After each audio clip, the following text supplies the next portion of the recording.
Hello everyone. Let us continue with a few more problems on power series expansion method. In the previous class, we have started the second type of method which we use to solve the inverse Z transforms. Okay, so this is the third problem we are doing.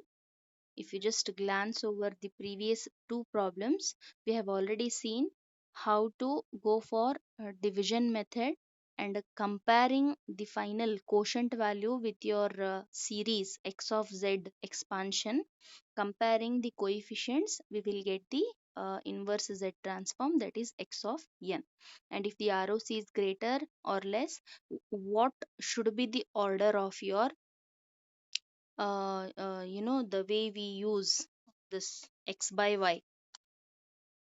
If we have, this is your ratio, if we use y x, so what should be the order of this y? Okay, divider and dividend, what we call. So what should be the order of this? That is decided by the given condition of ROC. So in the previous uh, video we have seen those two different problems. So today let us continue with few more problems on power series expansion method. So this is the question given. Find the inverse Z transform of x of z.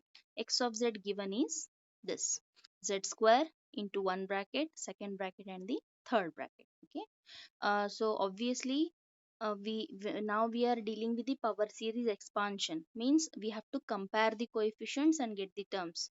So for that, just expand this, whatever is given to you, just expand the brackets, multiply the z square in the first bracket, then these two, just to make it simpler. Okay, you can follow any order. So what I have done, I have multiplied these two and I have multiplied these two, a plus b into a minus b. Okay, then multiply these two, you will get this. Fine. So this is your x of z given. If you just observe this equation, it has got both positive powers of z and negative powers of z. Okay, so what we have to do in the power series expansion, we have to compare this with the coefficients of our x of z series. So what is x of z? We know that this is x of z, which extends from minus infinity, minus 1, 0, then plus 1, plus 2, up to infinity. So range is from minus to plus infinity. When the negative values of n are there, the z powers are positive, and when n values are positive, the z powers are negative. Okay, just comparing this, okay, with the given x of z. Okay, so indicates z square indicates our x of minus 2, n value is minus 2 at the negative side. So what is the coefficient? It is 1. And z power 1 is x of minus 1. It is minus 1 by 2. Then no z term, so it indicates z raised to 0. So x of 0 term is minus 1. Then z to the power of minus 1, it means n value is 1. So x of 1 is plus 1 by 2. So just compare this equation with the x of z series. If we just equate, we just compare, what we get finally, 1 minus 1 by 2 minus 1 and 1 by 2. So these four values we get, and this arrow mark is indicated just below this minus 1, indicating that it is the origin. Okay, n is equal to 0. This is the point, origin point.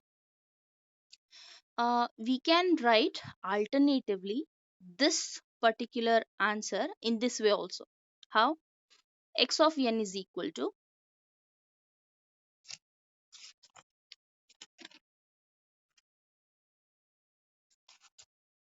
if you just see here, we have z powers. Okay, we know that already, this we have already studied. Just recall it. If z to the power of k is there, okay, if z to the power of k is there in x of z, it indicates that you are having the delta, okay, delta term with this much amount of shift. This is the relationship between these two. If x of z has this z powers, then your input sequence will be in delta form. This you can even get in that table which I have given you already when dealing with the z transforms. Okay, in the last page I have given you one table also. That table has this z to the power of k. The input is delta of n plus k. So alternatively, whatever this equation is there, x of z, either just write the way just now we have written, compare the coefficients, put it in the flower bracket and indicate the origin, or just indicate all these z powers in terms of delta. If I take z square, what will be the delta value? The input sequence will be, if I take the inverse z transform for this particular equation, the first term will be delta of n plus 2 minus 1 by 2 delta of z's power is 1, so delta of n plus 1 minus, you don't have any z term, so z to the power of 0 you assume, so it is simply delta of n plus 0. Okay, so it is only delta of n plus 1 by 2. Z's power is minus 1, so delta of n minus 1. So in this way we can write this whatever x of n we have got. Alternatively, we can write in delta form also, both. Okay, so let us move to one more problem. This is given x of z, it is 1 divided by 1 minus z raised to minus 3. Okay, how to do this? If you just go through that table, we don't have any such kind of the predetermined input sequence and the x of z relation. So we will try to find out the input sequence of this. What we do, we will make use of that standard formula of alpha. This is the formula, if you remember, alpha raised to k 0 to infinity. If that is the case, it is 1 by 1 minus alpha. So what is alpha in our given case? It is z to the power of minus 3. This complete term is considered as alpha. So what we will do? We will just consider this formula and try to get. So we will compare this with the given x of z. Alpha is z to the power of minus 3. So what we will do, instead of this, we will go in back. Okay, reverse. This is given now, we will try to arrive at this. Okay, so what is according to this formula, is a summation 0 to infinity alpha raised to k. Alpha in our given question is z to the power of minus 3, so I have substituted that here, z to the power of minus 3 raised to k, or summation, keep it as it is, z to the power of minus 3k. Okay, now this is your x of z. Fine, this is your given x of z. Now we need to get the inverse z transform, that is x of n sequence we want. So we will apply the inverse z transform for this. So x of z will become x of n.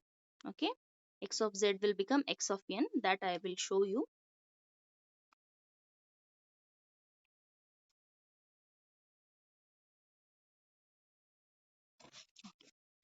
So x of z will become x of n.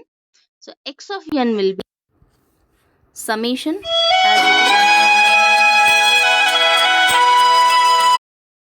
so if I take the inverse z transform, x of z will become x of n, summation as it is. Now, just now I have told you in the previous problem, whenever the z power comes in your x of z, so we can represent the input sequence in terms of delta. Okay, so according to that, just now we have solved one kind of problem where we have represented input sequence in two forms. One is just by putting the flower brackets and equating the coefficients, comparing the coefficients. The second one was in terms of delta. So we will go for that second type, wherein if the x of z contains z powers, we will try to represent this in terms of delta. So what will be the power? It is minus 3k. So delta of n minus 3k. Whatever power is there, that power should be used here.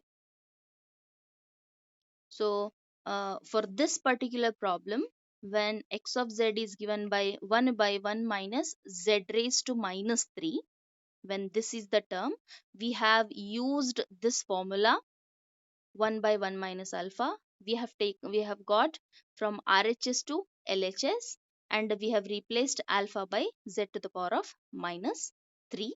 Then finally applying the inverse z transforms to this, we have used delta. So x of n is given by delta of n minus this power.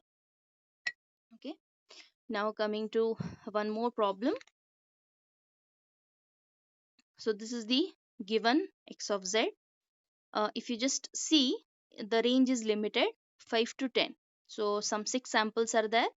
1 by k, z raised to minus k, and z is greater than 0. So this is your given x of z. What we need to do is we have to go for inverse z transforms. We have to get x of n. So let us go for the solution. This is the given thing. So what we will do, as the summation is limited, we will try to expand this. Just go on substituting k values from 5 to 10. So I have done that.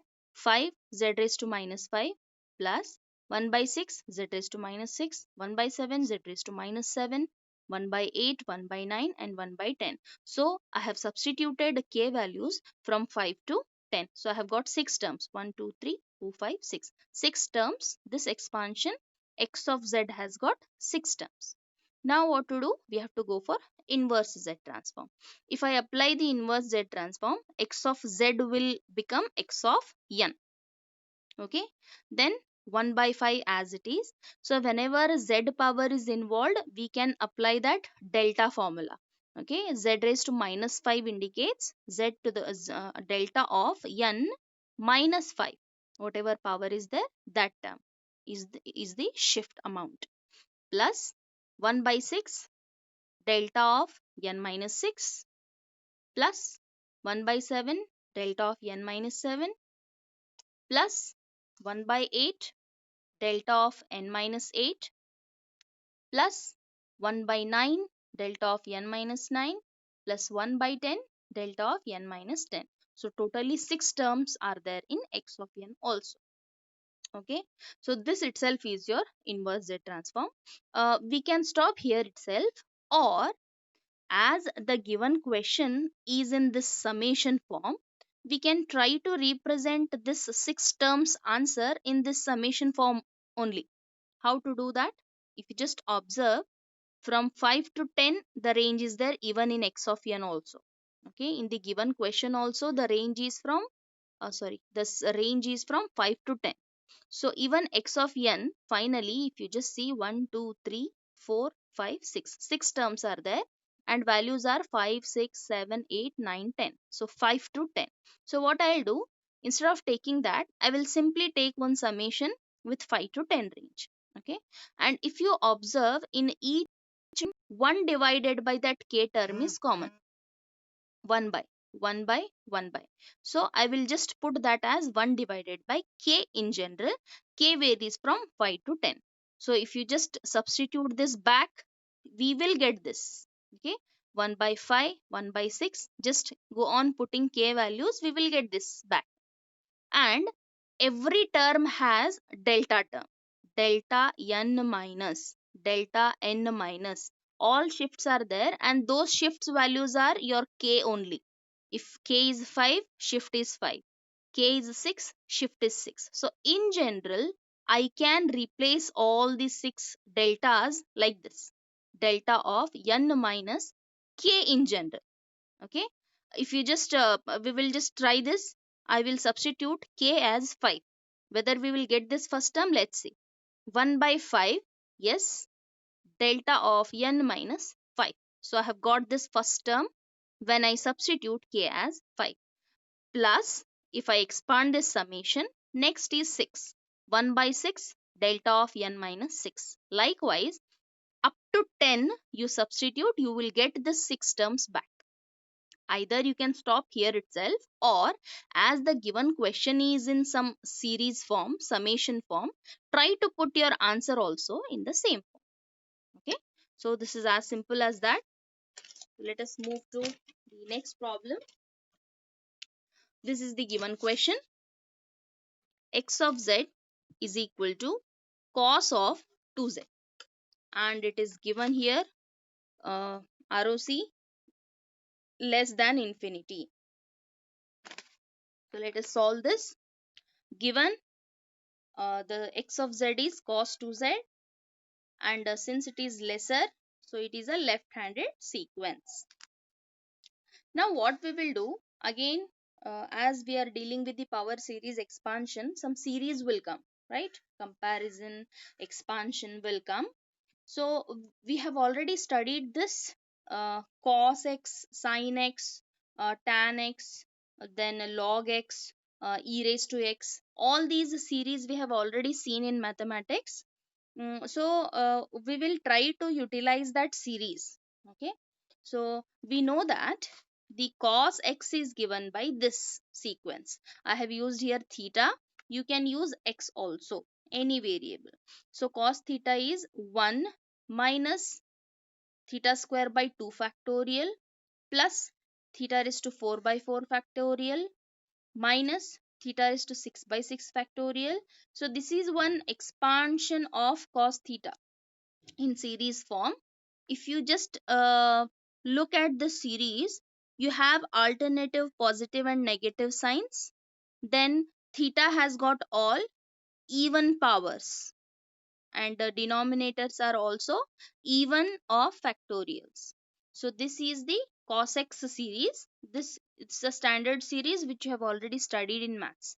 So we will try to use this because our x of z is of cos type. Okay, so cos series we will use, and we will try to get the x of n. So can we represent this series in this summation form? Just like in the previous question, summation was given to you from 5 to 10. So here we can represent this complete series in summation form. Let's see how to do that. uh, Obviously, if you just see, this is an infinite series, so substitute this take the range of summation from 0 to infinity, and alternative positive and negative signs are there, so that's why minus 1 raised to k. If k is odd, then negative sign will come, and if k is even, your positive sign will come. Okay, so that we will get it here. K is equal to 0. First term, k is equal to 0, first term will be positive, and k is equal to 1, second value will be negative. K is equal to 2, third value will be positive. K is equal to 4, fourth value is negative. So alternative positive and negative terms we will get through this minus 1 raised to k. So whenever, if any series is there with alternative positive and negative terms, this is the best suitable value to take, minus 1 raised to k. Alternative positive and negative terms will come, because whenever this power becomes even, you will get plus. Whenever this power becomes odd, you will get minus. Okay, then if you see here, this series has theta all even powers, that I will represent like this: theta raised to multiple of 2, 2, 4, 6, the same thing. And if k is a 0, just check theta raised to 0, 1, first term. That's why it is theta raised to 2 into k, multiple of 2, so that even powers of theta will come. And finally at the denominator, factorial is there, all even values, so this 2k I will replicate here. So this cos series I can write like this in summation form. Now coming to our given question, x of z is given as cos of 2.